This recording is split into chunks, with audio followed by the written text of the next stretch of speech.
Hello बच्चों, स्वागत है आपका आपके अपने YouTube channel math with Rohit Chaudhary पर, जहां पर आप मेरे साथ रोज लेते हैं मैथ और रीजनिंग की क्लासेस। मैं आपके लिए लाया हूं आज एक नई क्लास। कैलेंडर हम टॉपिक चला रहे हैं बेटा, और कैलेंडर में पार्ट 6 ऑलरेडी अपलोड कर चुके हैं। जाके हमारी प्लेलिस्ट में देखिए। आपको कैलेंडर के सारे अगर आपने पार्ट देखे तो किसी भी बुक से उसके बाद क्वेश्चन लगाइए, आपके कोई भी डाउट नहीं रहने वाला। आज हम आपके लिए लेकर आए पार्ट नंबर 7 बेटा। तो पार्ट नंबर 7 स्टार्ट करते हैं आपके लिए हम। देखिए बेटा, बहुत ही इंपॉर्टेंट पार्ट है आपका railway group D. Railway group D में कैलेंडर आता है, यूपी टेट में कैलेंडर आता है, सी टेट में कैलेंडर आता है, आपका सुपर टेट में कैलेंडर आता है, आपका ये बच्चे आपका एग्जाम एनटीपीसी होगा उसमें कैलेंडर आएगा, आप कांस्टेबल की भर्ती आने वाली बेटा उसमें कैलेंडर आएगा। तो कैलेंडर बहुत ही इंपॉर्टेंट टॉपिक है। तो ऑलरेडी इसके 6 पार्ट अपलोड हो चुके हैं, 7 पार्ट पर आ जाइए बेटा। इसके बाद 1 या 2 पार्ट आने वाले हैं और कैलेंडर पूरी तरह फिनिश हो जाएगा। उसके बाद कैलेंडर में आपका कोई भी डाउट नहीं बचेगा। तो आइए बच्चे स्टार्ट करते हैं आज का पार्ट नंबर 7। पार्ट नंबर 7 ये है कि रमन को याद है कि परीक्षा, रमन कह रहा है कि भाई जो परीक्षा है वो 15 मई के बाद है लेकिन 18 मई से पहले है। 15 मई के बाद है लेकिन 18 मई से पहले है। जबकि बेटा दीप कह रहा है कि जो परीक्षा है ना वो 21 मई से पहले लेकिन 16 मई के बाद है। भाई 16 मई के बाद है दीप के अकॉर्डिंग, और 21 मई से पहले है। अब एक बात तो समझ लीजिए बेटा, ये जो 15 है ना तो परीक्षा 15 को होगी, ना परीक्षा 18 को होगी, ना परीक्षा 16 को होगी, ना परीक्षा 21 को होगी। परीक्षा होगी कब? देखिए 15 से 18 के बीच में आप देख पा रहे हैं कि 16 कॉमन है और 17 कॉमन है। बच्चे 16 17 कॉमन है, और 16 और 21 के बाद आप देख पाएंगे बेटा 16 के बाद 17 आएगा, 18 आएगा, आपका 19 आएगा और बेटा आपका 20 आएगा। तो कोई दोनों में एक दिन कॉमन होगा, तो वो आपको देखना कि भाई यहां पर दोनों में कॉमन दिन क्या है। अगर आपने देखा कि देखिए 17 इसमें भी है, 17 इसमें भी है, इसका मतलब परीक्षा जो होने वाली है वो आपकी 17 मई को होने वाली है। तो बेटा हमें एक ऐसा दिन देखना है कि जो दोनों में कॉमन हो। दूसरा बच्चे, पहली बात तो दोनों में कॉमन हो, दूसरा क्या हो कि जो ऑप्शन के अकॉर्डिंग हो सकता है यहां पर 2 दिन कॉमन मिल जाए बेटा आपको, बट ऑप्शन में कोई सा एक हो। तो हमें ध्यान रखना है पहली बात बेटा कि वो दिन लेना है जो दोनों में कॉमन हो, जो दोनों में कॉमन हो। और बेटा दूसरी बात ये ध्यान रखना है कि ऑप्शन के अकॉर्डिंग हो सकता है 2 या 3 दिन कॉमन आपको मिल जाए, बट वहां पर ऑप्शन में कौन सा गिवन है, तो ये बात आप ध्यान रखेंगे। तो अगर ये छोटी छोटी बातें आप ध्यान रखेंगे तो आपके कोई भी क्वेश्चन बेटा गलत नहीं होगा। तो चलिए अगले क्वेश्चन की ओर चलते हैं। क्वेश्चन नंबर आपका 2। चलिए बेटा क्वेश्चन नंबर 2 पर आ जाइए। क्वेश्चन नंबर 2 क्या है कि मेरा जन्म 29 जून के बाद पर 2 जुलाई के पहले हुआ, और मेरे पिता का जन्म 30 जून के बाद किंतु 3 जुलाई के पहले हुआ। यदि मेरे पिता और मैं एक ही दिन जन्मदिन मनाते हैं तो मेरा जन्म कब हुआ? अब देखिए बेटा, मैं फिर से आपसे यही बात कहूंगा कि पहले आप लिख लीजिए कौन क्या कहना चाह रहा है। तो जो लड़का है, जो बेटा है उसका, वो कहना चाह रहा है बच्चे, जो सन कह रहा है कि भाई जो मेरा जन्मदिन है ना वो 29 जून के बाद और 2 जुलाई से पहले हुआ है। और वो कह रहा है जो मेरे पापा जी हैं, जो मेरे फादर हैं, उनका जो जन्मदिन है, उनका जो जन्म हुआ है वो हुआ है 30 जून के बाद और 3 जुलाई से पहले। अब देखिए बेटा, ना तो बर्थडे बनेगा 29 को, ना बर्थडे बनेगा 30 को, ना बर्थडे बनेगा 2 को, ना बर्थडे बनेगा 3 को। बर्थडे बनेगा कब? 29 के बीच में आप देख पा रहे हैं कि 30 कॉमन है और आपका 31 कॉमन है, क्योंकि जुलाई का महीना 31 का होता है, और बेटा 1 तारीख भी कॉमन है। तो 30 31 एक कॉमन है। और 30 जून के बाद आप देखेंगे बेटा, क्योंकि जून का महीना है बेटा, यहां पर आपका 31 नहीं आएगा। जुलाई में तो 31 आता है, जून में 31 नहीं आता बेटा, जून का महीना 30 का होता है। तो 30 एक यहां पर कॉमन टर्म है, कॉमन दिन है। और यहां पर आप देख रहे हैं 30 जून के बाद बेटा 1 जुलाई आएगा। कितना आएगा? 1 जुलाई आएगा। फिर बेटा क्या आएगा? 2 जुलाई आएगा। तो यहां पर 2 दिन कॉमन है, और वहां पर क्या दिन है बेटा? 1 दिन कॉमन है। तो यहां पर 30 जुलाई और 1 जुलाई कॉमन है, और बेटा यहां पर 1 जुलाई और 2 जुलाई कॉमन है। तो कोई एक कॉमन दिन होता है जो दोनों में कॉमन होता है बेटा, वही हमारा आंसर होता है। कभी कभी 1 या 2 दिन कॉमन हो जाते हैं, तो वो डिपेंड करता है कि ऑप्शन में कौन सा है बेटा। तो यहां पर हमारा जो कॉमन दिन है वो 1 जुलाई है, और बेटा ऑप्शन में क्या है? 1 जुलाई है। तो यहां पर जो क्वेश्चन नंबर 2 है, यहां पर जो इसका आंसर होने वाला बेटा बेटा वो कितना है, 1 जुलाई है। तो उम्मीद करता हूं आपको दोनों क्वेश्चन अच्छे से समझ में आए होंगे। अब क्वेश्चन नंबर 3 की ओर आते हैं बेटा। क्वेश्चन नंबर 3 देखते हैं अपना। तो चलिए बेटा क्वेश्चन नंबर 3 देखते हैं।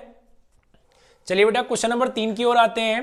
क्वेश्चन नंबर 3 क्या है बेटा अपना, कि यदि किसी व्यक्ति का जन्म 18 अक्टूबर 1992 को हुआ था तो 25 मार्च 2020 तक उसकी उम्र क्या होगी। 25 मार्च 2020 तक बेटा उसकी उम्र क्या होगी, ये आपको बताना है। तो यहां पर देखिए बेटा ये टाइप क्यों इंपॉर्टेंट है, जब आप कोई फॉर्म भरते हैं तो उसमें एज का ऑप्शन होता है कि आप 18 साल के हो गए या 25 साल से एज ओवर हो गई आपकी। तो इस मेथड से ये एग्जाम में भी क्वेश्चन आते हैं, और बेटा इस मेथड से आप अपनी एज भी निकाल सकते हैं कि आप कितने साल, कितने महीने और कितने दिन के हो चुके हैं। तो इससे आप आराम से कैलकुलेट करके अपना फॉर्म भी भर सकते हैं। तो ये आपके लिए बहुत ज्यादा फायदेमंद है। तो देखिए बेटा वो यहां पर डेट दी है 25 मार्च 2020। तो आप क्या लिखेंगे, पहले डेट लिखेंगे। डेट का मतलब बेटा दिन, फिर मंथ महीने, और ईयर मतलब वर्ष। उसके बाद 25, उसके बाद मंथ कौन सा बेटा, तीसरा। 2020 की बात है, चलिए 2020 की बात है। इसके बाद 18 अक्टूबर है बेटा, तो 18 अक्टूबर नीचे लिख दीजिए। और 18 अक्टूबर भाई मार्च का महीना तीसरा होता है और अक्टूबर का महीना बेटा 10वां होता है। ये आपको पता ही होगा कि एक साल में 12 महीने होते हैं। तो जो मार्च है वो तीसरे नंबर पे आता है बेटा, और जो अक्टूबर है वो 10वें नंबर पे आता है। तो यहाँ पर 2020 और बच्चे यहाँ पे लिख दिया हमने 1992 1992। आइए इसको घटाते हैं बेटा। तो घटाना कैसे, देखिए मेरी बात को ध्यान से सुनिए। क्या आप 3 महीने में से 10 महीने घटा सकते हैं, नहीं घटा पाएंगे बेटा। तो हम क्या करेंगे, इस वाले बंदे से 2020 वाले से 1 साल उधार ले लेंगे। कितना उधार ले लेंगे बेटा, 1 साल उधार ले लेंगे। और अगर हमने 1 साल उधार लिया तो आप सभी को पता है कि 1 साल में 12 महीने होते हैं बेटा। कितने महीने होते हैं, 12 महीने होते हैं। तो इसका मतलब यहां पर अगर 1 साल उधार लेंगे बेटा तो यहां पर 12 मंथ चले जाएंगे आपके। क्या चले जाएंगे बेटा, 12 मंथ। और यहां पर आपके 2020 है तो यहां पर आपका 2019 बचेगा। तो देखिए अब बहुत इजी क्वेश्चन हो चुका है ये, कि 2019 में से आप 1992 घटाएंगे तो बेटा आएंगे 27 वर्ष। कितने आएंगे, 27 वर्ष। ठीक है जी। अब यहां पर 12 महीने ये हैं और बेटा 3 महीने ये हैं। तो 12 और 3 कितना होता है भाई, 12 और 3 होता है 15। कितना होता है बेटा, 15। तो 15 में से आपको घटाना है बेटा 10। तो अगर आपने 10 घटाया तो यहां पर आपके 5 मंथ आने वाले, 5 महीने आने वाले बेटा, 5 मंथ आने वाले, 5 महीने। इसी तरीके से आप इधर आ जाइए, डेज में, डेट में आ जाइए बेटा। तो डेट में आप आएंगे तो 25 में से 18 घटाएंगे, 25 में से 18 गए बेटा, तो कितना बचेगा, 7 बचेगा। तो आप कह सकते हैं कि 25 मार्च 2020 तक वह 27 वर्ष 5 महीने और 7 दिन का हो जाएगा। कितने का बेटा, 27 वर्ष 5 महीने और 7 दिन का हो जाएगा। तो इस मेथड से आप इजीली अपनी एज कैलकुलेट कर सकते हैं कि आज प्रेजेंट टाइम में आज आप कितने साल, कितने महीने और कितने दिन के हो सकते हैं। तो इस दिन आपको 10 से 20 सेकंड का समय लगेगा। तो उम्मीद करता हूं बेटा आपको क्वेश्चन नंबर 3 समझ में आया होगा। अब क्वेश्चन नंबर 4 की ओर चलते हैं बेटा। क्वेश्चन नंबर 4 देखिए। चलिए बेटा क्वेश्चन नंबर 4 की ओर आ जाइए। क्वेश्चन नंबर 4 है अपना कि महेश का जन्म 20 सितंबर 1998 को हुआ था। तो बताइए कि 7 मई 2020 को उसकी उम्र कितनी होगी। तो देखिए बेटा यहां पर ध्यान से सुनिए मेरी बात। यहां पर सबसे पहले डेट लिखते हैं, मंथ और ईयर। तो यहां पर पहले बच्चे बाद वाला लिखेंगे, तो 7 मई और 2005 लिख दिया। मई का मंथ होता है 5वां। इसी तरीके से बेटा हमने यहाँ पर 20 लिख दिया, ये सितंबर का मंथ होता है 9वां, और 1998 लिख दिया। तो यहाँ पर ध्यान दीजिए बेटा, देखिए ये तो इजीली घट जाएगा। क्या 5 में से 9 जा सकता है, क्या 7 में से 20 जा सकता है, नहीं जा सकता बेटा। तो हम क्या करेंगे, 2020 से रिक्वेस्ट करेंगे भाई 1 साल उधार दे दे। तो 2020 जैसे बेटा 1 साल उधार देगा तो यहां पर 1 साल में होते हैं 12 मंथ। तो बेटा यहां पर हो जाएंगे 12 मंथ। कितने मंथ हो जाएंगे, 12 मंथ। और यहां पर बेटा 2019 से हो जाएगा 2020 से हो जाएगा 2019। अब देखिए इसको भी तो घटाना है। तो यहां पर आप देख पा रहे हैं कि 7 में से 20 नहीं जा पाएगा। तो हम 12 मंथ से रिक्वेस्ट करेंगे। तो यहां पर 12 और 5 17 मंथ हैं। हम इससे कहेंगे कि भाई 1 मंथ हमें उधार दे दे, क्योंकि 12 और 5 17 मंथ हैं। अगर हम इससे 1 मंथ उधार ले लेंगे बेटा तो 1 मंथ में होते हैं 30 दिन। तो 30 दिन यहां पर लिख दीजिए, 30 दिन यहां पर लिख दीजिए।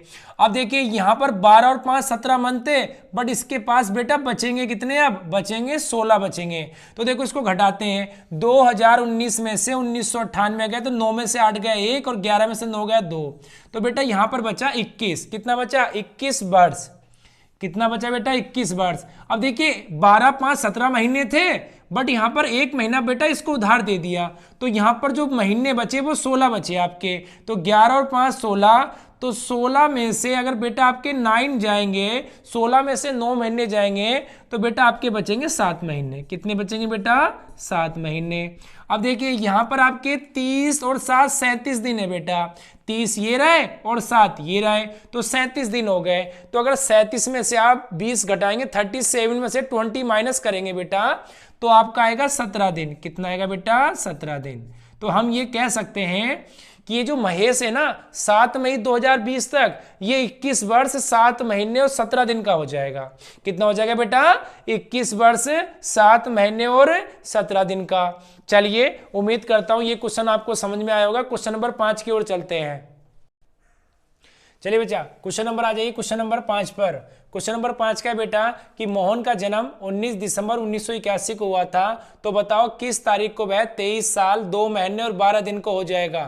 तो देखिए बेटा, पहले तो आपको बताना था कि इस ईयर से इस ईयर तक कितने साल का हो जाएगा। इस बार बताना कि ईयर दिए बेटा और उसके साल दिए हैं, और आपको बताना कि ये कितने साल, कितने ईयर तक कितने साल का हो जाएगा।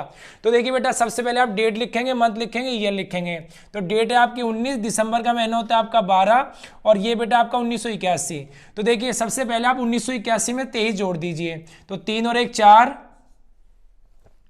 3 और 1 4, और 8 और 2 10, 8 और 2 10, 9 और 1 10।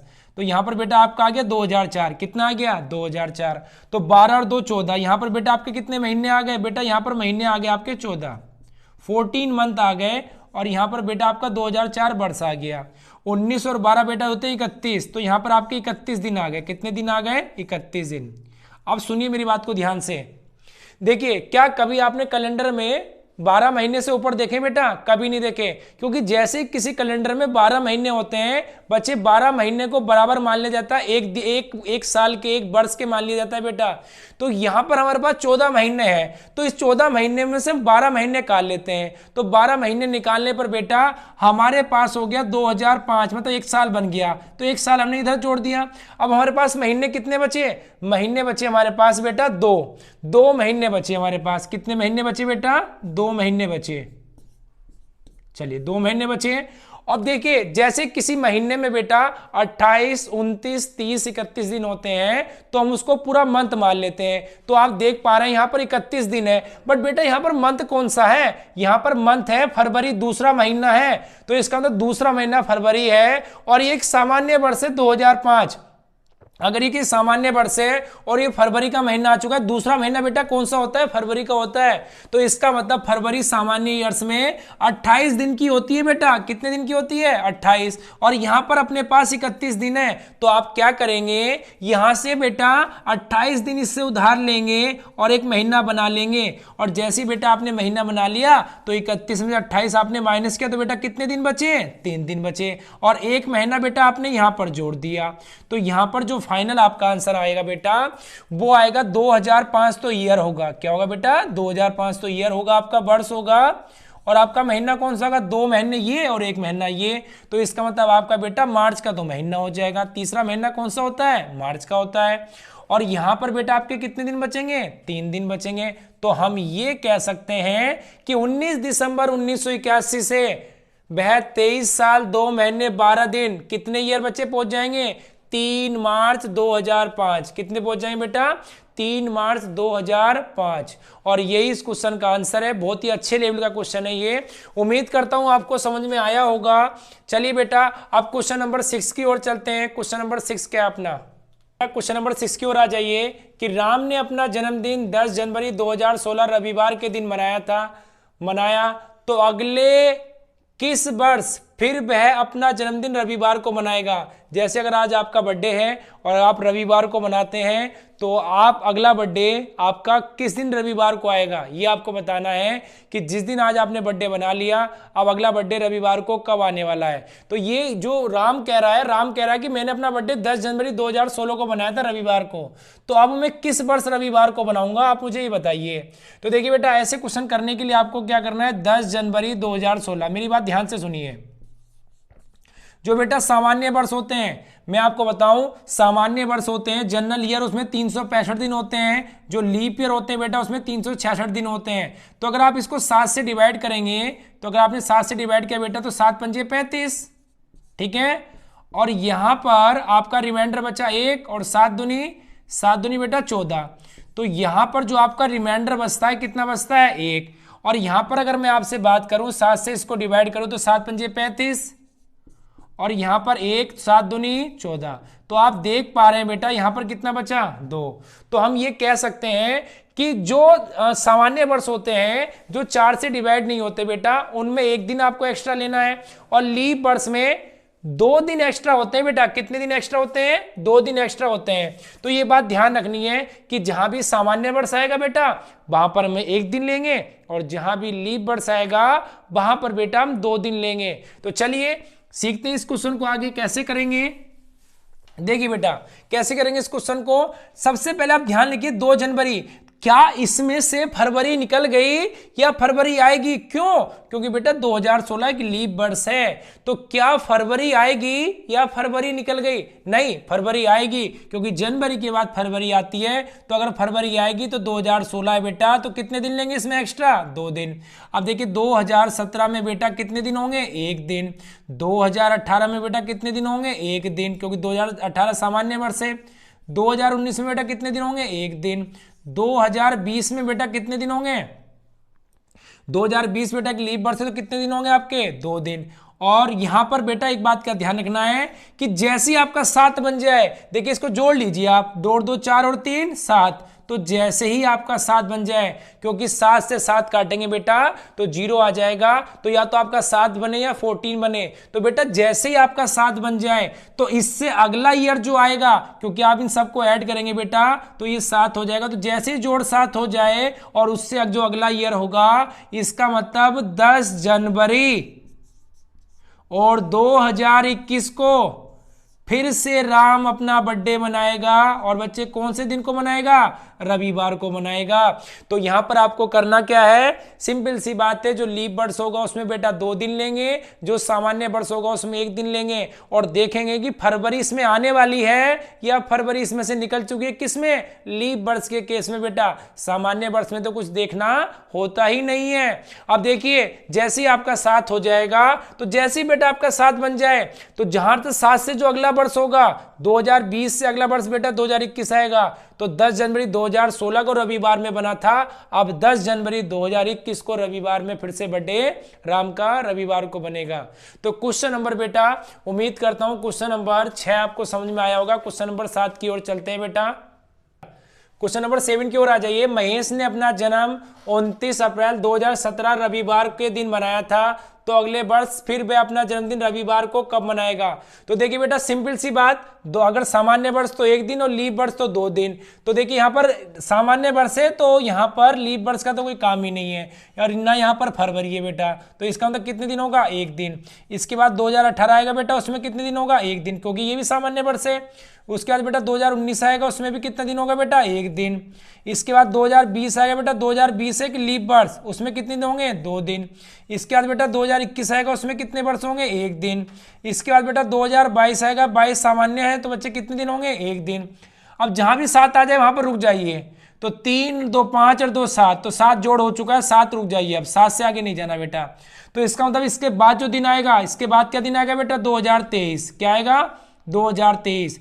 तो हम ये कह सकते हैं कि वो फिर से 29 अप्रैल 2023 को अपना बर्थडे रविवार को मना सकता है, क्योंकि उसने 29 अप्रैल 2017 को मनाया था, तो वो फिर से 29 अप्रैल 2023 को अपना बर्थडे बेटे रविवार को बना सकता है। तो बहुत इजी क्वेश्चन है। अगर सामान्य वर्ष है तो 1 दिन लेना है, और बेटा लीप वर्ष है तो 2 दिन लेने हैं, और जहां भी 7 आपका जोड़ पूरा हो जाए वहीं पर रुक जाना है। उससे अगला वर्ष जो होगा वो ही आपका बच्चे उसी ईयर के समान होगा। तो चलिए बेटा क्वेश्चन नंबर आपका 7 कंप्लीट हो चुका है। क्वेश्चन नंबर 8 की ओर आ जाइए बेटा। क्वेश्चन नंबर आ जाइए आप, क्वेश्चन नंबर आप आ जाइए क्वेश्चन नंबर 8 पर। तो बेटा कह रहा है मोहन ने अपना जन्मदिन 22 अक्टूबर 1992 सोमवार के दिन मनाया था, तो अगले किस वर्ष फिर से वह अपना जन्मदिन सोमवार को मनाएगा। तो देखिए बेटा सबसे पहले 22 अक्टूबर 1992 आपने लिख लिया। एक अब ध्यान दीजिए, मेरी बात को सुनिए ध्यान से। ये जो 1992 बेटा ये कि लीप वर्ष है, क्योंकि लीप वर्ष कैसे पहचानते हैं, लास्ट के 2 नंबर को 4 से डिवाइड करिए। तो ये कि लीप वर्ष है, ये लीप वर्ष है, बट बेटा क्या इसमें फरवरी आएगी? नहीं, फरवरी तो निकल चुकी इसमें से, फरवरी इसमें नहीं आएगी। अगर बेटा फरवरी नहीं आएगी तो भले से ये लीप वर्ष है, क्योंकि मैं आपको बता चुका हूं कि लीप वर्ष में 1 दिन लेना है, लीप वर्ष में बेटा 2 दिन लेने हैं, और सामान्य वर्ष में 1 दिन लेना है। बेटा ये लीप वर्ष है, यहां पर हम 2 दिन लेते हैं, बट यहां पर हम 1 दिन ले रहे हैं। क्यों लेने 1 दिन?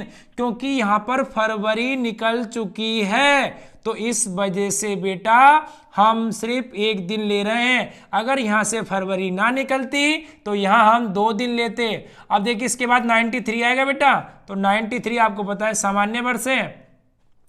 फिर 94 आएगा, 94 भी बेटा एक सामान्य वर्ष है। 95 आएगा, 95 भी बेटा एक सामान्य वर्ष है। इसके बाद आएगा बेटा 96, बट 96 एक लीप वर्ष है। इसके बाद बेटा आएगा 97, और 97 बेटा एक सामान्य वर्ष है। अब देख लीजिए जहां भी 7 हो जाए ना वहां पर आपको बेटा रुक जाना है। तो देखिए कितना हो गया, 1 2 3 4 और 2 6 और 1 7, भाई 7 पूरा हो चुका है। अब जैसे ही 7 पूरा होगा बेटा वहीं पर आपको रुक जाना है। अब देखिए यहां पर 7 पूरा हो चुका है, तो इससे अगला वर्ष क्या आएगा बेटा कि 22 अक्टूबर 1998। तो बेटा अपना आंसर क्या हो जाएगा, 22 अक्टूबर 1998 हो जाएगा। तो देखिए अगर उसने रविवार, यहां पर बेटा बस इस चीज का ध्यान रखिए कि यहां पर हमने 1992 क्यों लिया, क्योंकि यहां पर फरवरी जा चुकी है। तो अपने इस क्वेश्चन का आंसर जो होगा वो 22 अक्टूबर 1998 होगा। अगर बेटा फरवरी नहीं जाती तो इस 1992 में हम 2 दिन लेते। अगले क्वेश्चन में आपको यही मैं समझाने वाला हूं। तो क्वेश्चन नंबर 8 आपका कंप्लीट हो चुका है। क्वेश्चन नंबर आ जाइए बेटा अब अपने 9 पर। चलिए बेटा क्वेश्चन नंबर 9 पर आ जाइए। कह रहा रोहित ने अपना जन्मदिन 26 जनवरी 1992 मंगलवार के दिन मनाया, तो अगले किस वर्ष फिर वह अपना जन्मदिन मंगलवार को मनाएगा। तो यहां पर ध्यान दीजिए बेटा। अब देखिए ये क्वेश्चन और पहले क्वेश्चन में क्या फर्क है। यहां पर आप देखेंगे कि 1992 है, तो 1992 एक लीप वर्ष है। क्या इसमें फरवरी आएगी या फरवरी जा चुकी है? बेटा जनवरी के बाद ही तो फरवरी आती है, इसका मतलब इसमें फरवरी आएगी। और अगर फरवरी आएगी तो बेटा लीप वर्ष में कितने दिन लेंगे, इसमें 2 दिन लेंगे। पिछले क्वेश्चन में 1 दिन लिया था, क्योंकि फरवरी बेटा इसकी निकल चुकी थी, इसलिए 1 दिन लिया था। इस बार 1 दिन नहीं लेंगे, इस बार बेटा कितने लेंगे, 2 दिन लेंगे। अब देखिए इसके बाद आपको क्या करना है, 26 जनवरी 1992 आ गया। अब देखिए बेटा इसके बाद 1993 आएगा, तो जो भी आपका सामान्य वर्ष होगा, सामान्य वर्ष में आपको 1 दिन और लीप वर्ष में आपको बेटा 2 दिन लेने होंगे। तो यहां पर देखिए इसके बाद आपका 93 आएगा बेटा, तो 93 में 1 आ गया। फिर आपका बेटा 94 आएगा, 94 एक सामान्य वर्ष है। फिर आपका 95 आएगा, 95 भी एक सामान्य वर्ष है। फिर आपका 96 आएगा, 96 में 2 होंगे।